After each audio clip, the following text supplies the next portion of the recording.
The Big Ten finale coming up at Maryland Stadium. Rutgers against the Terrapins. And, Coach, when you look at this Maryland football team, they've got a young coach, too, in D.J. Durkin, just 38. You've got a relationship with him, don't you? Yeah, I've known DJ for a long time. DJ's a great coach, a really good person, and he's doing a great job at Maryland. He's done a good job everywhere he's been.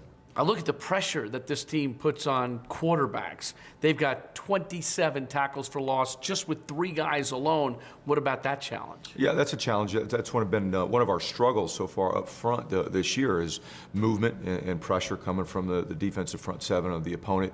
But that's what DJ's done everywhere he's been. He and his D coordinator, Andy Boo, is a close friend of mine. They like to put pressure on the quarterback and try to move to create confusion in the run game, and they've done a good job of that so far. Do you see some similarities with the programs, both trying to build something? Oh, absolutely. A lot of parallels. You know, the non-conference, they won 3 of their non-conference. We won 2 of our 3.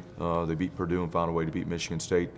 That's really one of the differences. We haven't been able to win a couple of the close games. We had opportunities to win here in the Big Ten to get a Big Ten victory, but there's a lot of similarities right now. I really believe that in the final game of the year, you can set a standard or build a foundation for the future. Are you looking at it that way? Absolutely. Anytime you play your last game and you win your last game, you send your football team into the offseason on a positive note. You got good spirits, a good taste in your mouth because you walked off the field a winner, and that does springboard you into usually a pretty good offseason. I know you guys really want to go out there and play hard. And I know you want them to lay it all out there because it is the final game of the year. But haven't they done that most of the season for you? Yeah, I've got no issues with the effort that we've gotten from our players. We've got to get cleaner with our execution a lot in a lot of areas. And there's a lot that goes into that. We got to coach things better. We got to practice things better. We just got to go execute things better.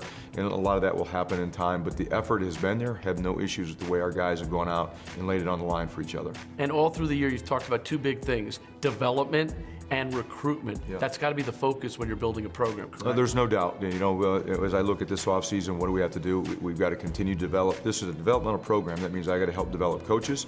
So we prepare, we teach, we motivate, we coach better, and we got to develop players. And then we got to go recruit because each team's different. And when one set of players goes out, you got to bring another set of players in. And we want to continue to bring in more and more quality young men to create competition in each spot that brings out the best in everybody. Still, do you look at this week's game as one more opportunity to go out there and accept the challenge and go try to win a football game? It's another opportunity to go compete to show that we're getting better. I thought we were.